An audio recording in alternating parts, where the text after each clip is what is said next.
Hello Kickstarter backers, as you can see all of the materials are now coming together for your new RiutBag Pluses. Some of the materials are complete and others are now being laid out, coming out of their rolls of material, being laid out on these vast tables on the bottom floor of the factory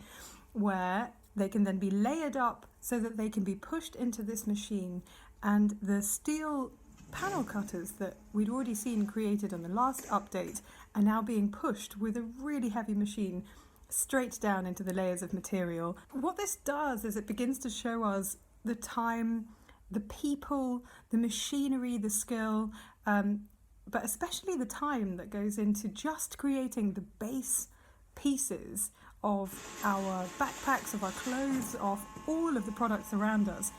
before they can even begin to start manufacturing them. So that's where we are in the process at the moment. Next update I'll be able to show you how they're being stitched together,